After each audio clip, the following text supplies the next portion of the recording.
2007년 맥라렌은 앞선 두 시즌을 연속으로 우승한 페르난도 알론소를 영입했고, 알론소의 팀메이트로는 F3 유로 시리즈와 GP2 시리즈를 연달아 우승하며 영국 최고의 유망주로 평가받았던 루키 드라이버 루이스 해밀턴을 선택하는 파격적인 결정을 내렸습니다. 그리고 해밀턴은 말도 많고 탈도 많았던 데뷔 시즌 단 1점 차이로 드라이버 챔피언십을 우승하는 데 실패했지만, 바로 다음 시즌에는 단 1점 차이로 첫 드라이버 챔피언십을 우승했고, 아직까지 현역으로 달리면서 F1 역사상 가장 많은 그랑프리 우승과 미하엘 슈마허와 똑같은 7번의 드라이버 챔피언십 우승 기록을 갖고 있으며, 수많은 F1 기록을 아직까지도 써내려 가고 있습니다. 해밀턴을 육성한 F3 유로 시리즈의 명문팀인 ASM은 그가 GP2를 거쳐 F1으로 승격한 뒤 해밀턴보다 2살 어린 독일인 유망주 니코 �ül켄베르크를 그의 뒤를 이을 드라이버로 점 찍었습니다. 해밀턴이 자신의 첫 F1 드라이버 챔피언십을 우승한 2008 시즌, �ül켄베르크는 ASM 소속으로 F3 유로 시리즈를 우승했고, GP2로 승격하면서 해밀턴과 함께 GP2 시리즈를 우승한 ART 그랑프리 팀으로 이적했습니다. 그리고 �ül켄베르크는 GP2 시즌을 폭격하며 100점이 넘는 포인트를 획득했고, 2등과는 25점 차이로 여유 있는 시즌 우승을 마지막 레이스가 시작하기도 전에 결정지었으며, 팀메이트이자 훗날 F1 데뷔에 성공하는 페스터 말도나도보다 64점이나 더 많은 포인트를 획득하며 압도적인 페이스를 자랑했습니다. 무엇보다도 �ül켄베르크는 해밀턴 이후 처음으로 F3와 GP2를 연달아 우승한 두 번째 드라이버가 되었고, 해밀턴과 2016 시즌 F1 챔피언인 니코 로스버그에 이어 데뷔 시즌의 GP2를 우승한 세 번째 드라이버로 기록되었습니다. �ül켄베르크의 하위 카테고리 성적만 놓고 보면 F1에서도 그의 성공은 계속해서 이어질 것만 같아 보였습니다. F1 풀타임 데뷔 시즌인 2010 시즌, 비가 내린 브라질 그랑프리 퀄리파잉에서 폴포지션을 차지했지만 레이스 시작과 동시에 성능이 더 좋은 차들에게 추월당하며 8등으로 그랑프리를 마무리했고, 2011 시즌에는 풀타임 시트를 확보하지 못해 포스 인디아의 리저브 드라이버로 활동하며 기회를 얻지 못했습니다. 포스 인디아의 풀타임 시트를 얻은 2012 시즌 마지막 레이스였던 브라질 그랑프리에서 �ül켄베르크는 6번 그리드에서 레이스를 시작해 5번째 랩에는 페르난도 알론소를 추월하며 3등으로 올라왔고, 19번째 랩에는 젠슨 버튼마저 추월하며 선두로 올라섰습니다. 하지만 48번째 랩 8번 코너에서 해밀턴에게 추월당한 �ül켄베르크는 55번째 랩 1번 코너에서 해밀턴을 추월하려다 후방이 미끄러지며 충돌했고, 드라이브 스루 페널티를 받으며 5등으로 레이스를 마무리했고, 자신의 커리어 첫 우승과 포디움을 놓쳤습니다. 하지만 �ül켄베르크는 이제 겨우 풀타임 2년차 드라이버였기에 머지않아 그랑프리 우승, 최소 마수거리 포디움을 달성할 거라 여겨졌습니다. 하지만 자우버, 포스 인디아, 르노로 팀을 옮기며 9시즌 동안 F1 그랑프리에 참가했지만 �ül켄베르크는 우승은커녕 단 한 번도 포디움에 오르지 못했습니다. 2020 시즌부터 2022 시즌까지 풀타임 시트 계약을 따내지 못한 �ül켄베르크는 레이싱 포인트와 에스턴 마틴의 리저브 드라이버로 활동하며 F1 복귀에 대한 희망을 놓지 않았고, 2023 시즌 하스와 풀타임 계약을 맺는 데 성공했습니다. 2023과 2024 시즌, �ül켄베르크는 하스에 말도 안 되는 차를 갖고도 Q3에 심심치 않게 진출하며 자신의 건재함을 알렸고, 이를 바탕으로 2026 시즌 아우디로 리브랜딩되는 자우버와 계약을 맺으며 2025 시즌을 앞두고 한 번 더 풀타임 시트를 얻는 데 성공했습니다. 하지만 �ül켄베르크는 이번 영국 그랑프리를 앞두고 238번의 그랑프리에 참가해 단 한 번도 포디움에 오르지 못한 불명예스러운 기록을 계속해서 이어가고 있었습니다. 본인은 이 기록을 별로 신경 쓰지 않는다고 말했지만, 어느샌가 F1 팬들은 밈을 넘어 �ül켄베르크의 첫 포디움을 진심으로 바라고 있었고, �ül켄베르크는 퀄리파잉에서 부진했기에 19번 그리드에서 레이스를 시작했고, 이번 그랑프리에서 포디움에 오르는 건 힘들어 보였습니다. 하지만 날씨와 사고와 세이프티카로 혼란스러웠던 2025 시즌 영국 그랑프리에서 �ül켄베르크는 239번째 그랑프리에 3등으로 자신의 커리어 첫 포디움에 오르는 데 성공했습니다. 평소와 달리 서론이 굉장히 길었지만 �ül켄베르크의 이야기를 안 할 수가 없는 레이스였기에 이해해 주실 거라 믿고, 오늘도 전체적인 레이스 리뷰가 아닌 흥미로웠던 뒷이야기들로 영상을 만들었습니다.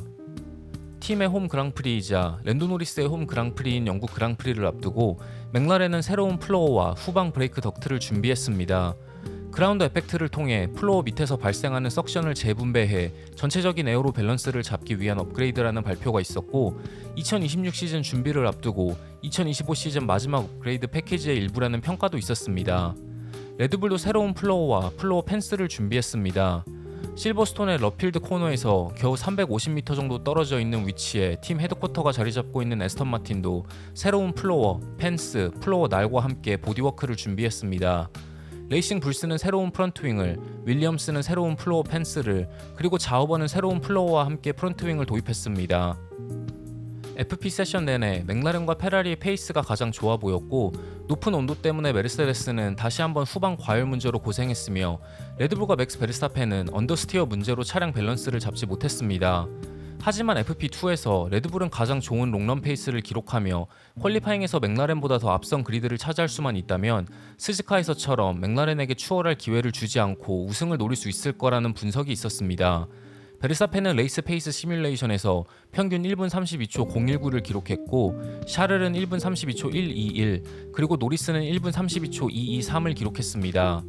러셀은 1분 32초 821을 기록하며 상위권 팀들의 레이스 페이스를 전혀 따라가지 못했고, 치열한 중위권 다툼에선 �ül켄베르크가 1분 33초 182를 기록하며 가장 좋은 페이스를 기록했습니다. 결국 레드불은 다시 한번 베르스타펜의 능력에 기대야만 했고, 극단적인 로우 다운포스 리어윙을 준비해 언더스티어를 없앴지만 다루기 까다로운 셋업으로 변경한 뒤 퀄리파잉에 참가했습니다. 직선 구간에서 드래그를 최소화시킨 레드불과 다운포스를 생성하기 위한 리어윙을 준비해 실버스톤의 저속과 중속 코너에서의 페이스를 우선시한 맥라렌은 완전히 다른 성향의 차를 준비했기에 직선 구간과 고속 코너에서 8km에서 9km 정도의 최고 속도 차이가 났습니다. 그리고 베르스타펜은 맥라렌의 피아스트리를 0.103초, 노리스를 0.188초로 따돌리며 마이애미 그랑프리 이후 오랜만에 폴포지션을 차지했습니다. 퀄리파잉이 끝나고 베르스타펜은 FP 세션에서 다른 리어윙을 사용했을 때는 꽤 느렸고 언더스티어를 전혀 제어할 수 없었기에 언더스티어를 없애는 데 집중했다. 이 정도로 심할 거라 전혀 예상하지 못했기에 밸런스를 잡는 게 어려웠지만 새로운 셋업을 통해 페이스를 조금 더 끌어낼 수 있었다라는 분석을 했습니다. 오스트리아에서 새로운 업그레이드를 준비했던 페라리는 FP3에서 샤를이 가장 빠른 랩타임을 기록하며 T4C들의 기대치를 한껏 끌어올렸지만 퀄리파잉에서 베르스타펜보다 0.229초나 뒤처지며 6번 그리드를 차지하는 데 그쳤습니다. 퀄리파잉이 끝나고 샤를은 무전으로 수위 높은 욕을 섞어가며 자신의 실수를 자책했습니다. 커리어 내내 퀄리파잉에 최적화된 드라이버라는 평가를 받으며 무려 26번의 폴포지션을 기록한 샤를은 이번 시즌 단 한 번도 폴포지션을 차지하지 못하면서 퀄리파잉에서의 깊은 부진에 빠졌습니다. 세션이 끝나고 샤를은 이번 시즌 열린 퀄리파잉 세션들을 돌이켜보면 내 실수가 너무나도 많다. 퀄리파잉은 내 강점 중 하나였지만 이번 시즌에는 Q3에만 가면 어떤 이유에서인지 문제가 생겨 차의 성능을 온전히 끌어내지 못하고 있다. 다시 한번 강조하지만 퀄리파잉은 내 장기 중 하나였기에 이 정도의 결과로는 전혀 만족할 수가 없다라는 말을 남겼습니다. 레드불과 베르스타펜의 로우 다운포스 리어윙은 퀄리파잉에서는 좋은 결과를 가져다 주었지만 비가 내린 메인 레이스에서는 발목을 잡았습니다.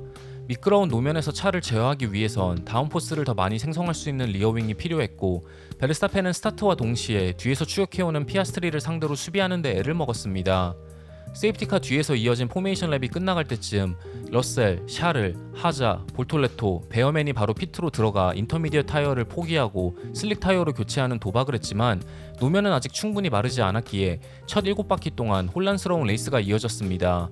리암 로슨과 에스타반 오콘의 충돌, 보톨레토의 2번 코너 스핀 등으로 VSC와 옐로우 플래그가 이어졌고, 그린 플래그가 다시 발동되었을 때 피아스트리가 베르스타펜을 행어 스트레이트의 끝에 있는 스토우에서 추월하며 선두로 올라섰습니다.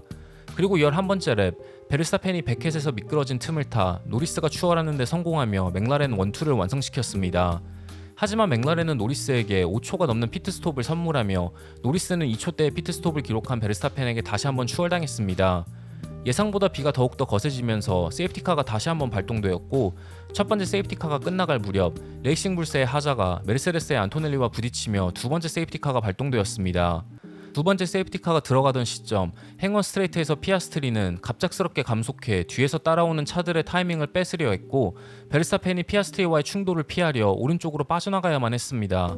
그리고 이어진 그린 플래그 상황에서 베르스타펜은 스토우를 지나 스핀하며 순위가 크게 떨어졌고 포디움에서 멀어졌습니다. 피아스트리의 급브레이크가 위험한 주행이라고 판단한 스튜어드들은 피아스트리에게 10초 페널티를 부과했고, 결국 2등을 유지하고 있던 노리스가 스토우 코너에 새롭게 설치된 랜도 노리스 그랜드 스탠드에 자리 잡은 팬들 앞에서 자신의 커리어 첫 홈 그랑프리 우승을 차지했습니다. 19번 그리드에서 메인 레이스를 시작한 �ül켄베르크는 포메이션 랩이 끝나고 피트인한 드라이버들과 사고를 낸 드라이버들 덕분에 12등까지 순위를 올렸고, 첫 번째 랩에 스트롤을 추월하며 11등까지 순위를 올렸습니다. 그리고 �ül켄베르크는 9번째 랩이 끝나고 완벽한 피트스톱 타이밍을 가져가며 6등으로 올라섰습니다. 그리고 아직 피트인하지 못한 하스의 오콘을 다시 한번 추월하며 5등으로 순위를 더 끌어올렸고 35번째 랩 뒤에서 맹렬한 기세로 추격해오는 페라리의 루이스 해밀턴을 뿌리치고 앞서가는 에스턴 마틴의 랜스 스트롤마저 추월하며 3등으로 포디움 포지션으로 올라왔습니다. 레이스 막판 슬릭 타이어 중 소프트 타이어를 선택해 자신의 홈 그랑프리인 영국에서의 13번 연속 포디움 기록을 이어가기 위해 모든 것을 불사르고 있던 해밀턴의 추격을 미디엄 타이어로 끝까지 뿌리친 훌켄베르크는 자신의 커리어 첫 포디움을 지켜낼 수 있었습니다. 레이스가 끝나고 훌켄베르크는 마지막 피트스톱까지 포디움에 오를 거라 믿지 않았다. 해밀턴보다 한 바퀴 늦게 피트인하며 오히려 거리가 벌어졌다는 무전을 듣고 어느 정도 안전거리를 확보했다는 생각이 들었다. 하지만 해밀턴의 페이스가 계속해서 빨라지고 있었기에 마지막까지 압박을 받았지만 우린 긴장을 놓지 않고 실수하지 않았다. 그래서 너무나도 행복하다. 해밀턴의 홈 그랑프리에서 그의 포디움을 빼앗았기에 미안하지만 오늘 같은 날은 나에게도 두 번 다시 찾아오지 않을 거라 생각했다. 정말 오랜 시간이 걸렸지만 난 내가 충분히 F1에서 포디움에 오를 능력을 갖고 있다고 늘 믿어왔다라는 소감을 남겼습니다. 다른 F1 드라이버들도 훌켄베르크의 첫 포디움을 축하해주는 분위기였습니다. 르노에서 훌켄베르크의 팀메이트였던 카를로스 사인즈는 수많은 사람들이 포디움이 없기에 그를 인정해주지 않았지만 나한테는 그가 포디움에 못 올랐다는 사실이 의미가 없었다. 그가 데뷔한 순간부터 난 그의 실력이 무조건 5손가락 안에 든다고 믿어왔다. 그의 재능과 레이스를 읽어내는 능력은 엄청나다. 난 그의 팀메이트였기에 가장 가까운 곳에서 훌켄베르크를 지켜봤고 그가 그동안 포디움에 오르지 못한 건 순전히 그가 놓인 상황 때문이었다. 이 포디움으로 훌켄베르크를 인정하지 못했던 사람들의 입을 다물게 할 수 있게 되어서 굉장히 기쁘다라는 말을 했습니다. 그리고 페르난도 알론소는 훌켄베르크가 처음으로 포디움에 오르게 되어 굉장히 기쁘다. 그는 가장 능력 있는 드라이버 중 한 명이었지만 단 한 번도 제대로 된 차를 탈 기회를 얻지 못했다라는 말을 전했습니다. 마지막으로 베르스타펜은 환상적이다. 굉장히 오랜 시간 F1에서 달리고 있었지만 포디움을 아깝게 놓치기만 했기에 이번 결과가 그에게 굉장히 특별하게 느껴질 거라 생각한다. 훌켄베르크는 베테랑이기에 큰 감정의 동요가 없다. 그 누구보다 자신의 능력에 확신이 있고 F1에서 그리고 F1 외의 레이스에서도 이미 충분히 증명했지만 그동안 운이 없었을 뿐이다 라는 인터뷰를 했습니다. 22번째 랩 세이프티카가 들어가고 그린 플래그가 다시 발동될 때 레이스 선두를 달리고 있던 피아스트리는 갑자기 브레이크를 밟으며 뒤에서 따라오는 베르스타펜의 타이밍을 빼앗으려 했고 베르스타펜은 사고를 피하기 위해 피아스트리를 일시적으로 추월해야만 했습니다. 스튜어드들은 피아스트리가 위험한 주행을 했다는 판결을 내렸고 피아스트리는 10초 페널티를 받았습니다. 이 사건에 대해 스튜어드들은 세이프티카 발동을 알리는 불이 꺼지는 순간 피아스트리는 59.2 psi 압력으로 급브레이크를 밟았고 속도를 218km에서 52km까지 감속했기에 베르스타펜이 사고를 피하기 위해 피아스트리를 일시적으로 추월해야만 했다. 그리고 베르스타펜은 바로 순위를 돌려줬기에 페널티를 부과하지 않았다. FIA 스포팅 레귤레이션 55.15에 따라 피아스트리가 비정상적인 브레이킹을 통해 사고를 유발할 수 있는 위험한 주행을 했기에 10초 페널티를 부과한다라는 공식 발표를 했습니다. 참고로 캐나다에서 조지 러셀이 세이프티카 상황에서 브레이크를 밟을 때 기록된 브레이크 페달 압력은 30 psi였던 걸로 알려져 있습니다. 한편 스튜어드들의 판결에 대해 피아스트리는 세이프티카 불이 꺼지는 타이밍에 브레이크를 밟았다. 세이프티카 발동 해제를 알리는 불이 굉장히 늦게 꺼졌기에 타이밍을 재기가 어려웠고 불이 꺼진 다음에는 내가 페이스를 조절할 수 있기에 일부러 가속하지 않았다. 17번째 랩에 있었던 첫 번째 리스타트 상황과 전혀 다를 게 없었다라고 주장했습니다. 피아스트리의 페널티에 대해 맥라렌의 감독인 안드레아 스텔라는 세이프티카가 피트로 들어온다는 발표가 굉장히 늦게 이루어졌기에 선두로 달리고 있는 드라이버가 리스타트를 준비할 시간이 촉박했다. 이런 상황에서는 타이어 온도와 브레이크 온도를 관리하는 게 굉장히 까다롭다. 피아스트리가 기록한 브레이크 프레셔는 세이프티카 상황에서 흔하게 볼 수 있는 텔레메트리 데이터다. 그리고 스튜어드들이 다른 드라이버들이 오버액션을 통해 상황을 과장시키고 있을 수도 있다는 걸 감안했으면 한다.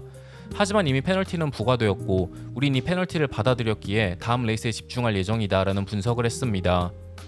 커리어 내내 큰 감정 동요 없이 늘 평정심을 유지하는 모습을 계속해서 보여줬던 피아스트리는 영국 그랑프리 막판 10초 페널티 때문에 2등으로 순위가 밀린 뒤 팀에게 팀 오더를 통해 순위를 다시 돌려줄 수 있냐는 무전을 했습니다. 피아스트리는 무전을 통해 난 페널티가 공정하지 않았다고 생각한다. 당연히 말도 안 되는 질문이긴 하지만 만약 팀도 페널티가 공정하지 않았다고 생각한다면 팀 오더를 통해 순위를 원래대로 돌려 마지막까지 레이스를 할 수 있는지 고려해줬으면 한다라는 말을 전했고 엔지니어인 톰 스텔라드는 팀 오더는 없을 것이라 못 박았습니다. 이에 대해 피아스트리는 질문은 할 수 있었다고 생각한다. 당연히 답이 무엇일지는 예상했지만 혹시라도 희망이 있다면 한 번쯤은 물어봤어야 한다고 생각한다. 노리스는 아무 잘못도 하지 않았기에 우승할 만했고 그에게 순위를 다시 돌려주라고 팀 오더를 내리는 건 공정하지 않았을 거라 생각한다 라는 말을 남겼습니다. 한편 22번째 랩 리스타트 상황에서의 스핀에 대해 베르스타펜은 레이스 시작부터 쉽지 않았고 페이스가 좋지 않았다. 오버스티어와 언더스티어가 너무 심했기에 스티어링을 굉장히 꽉 쥐고 있었다. 그 전에도 이미 스핀할 위험이 여러 번 있었다. 스핀한 뒤에는 앞서가는 차들 뒤에 갇혀버렸고 쉽게 추월할 만한 페이스가 없었다. 리스타트 상황에서는 정확히 무슨 일이 있었는지는 잘 모르겠지만 스로틀을 밟자마자 차가 돌았다. 로우 다운포스 윙을 선택했기에 힘든 것도 있었겠지만 그립이 낮은 노면에서 우리의 페이스는 처음부터 별로 좋지 않았다라는 분석을 했습니다. 랜도 노리스와 맥라렌의 홈 그랑프리 우승도 충분히 주목받을 만했지만 2025 시즌 영국 그랑프리는 니코 �ül켄베르크의 커리어 첫 포디움으로 오랜 시간 기억될 것 같습니다. 베르스타펜의 고군분투에도 레드불은 포디움에 오르는데 실패했고 츠노다는 다시 한번 부진했기에 시즌 후반기에는 과연 레드불이 해답을 찾을 수 있을지 지켜봐야만 할 것 같습니다. 3주 동안 이어지는 여름방학 이후 2025 F1 시즌은 지난 시즌 엄청난 드라마와 반전을 만들어낸 스파로 이어집니다. 과연 이번 시즌 후반기에는 어떤 즐거운 레이스들이 기다리고 있을지 기대하면서 이번 영상을 마치도록 하겠습니다. 시청해주셔서 정말 감사합니다.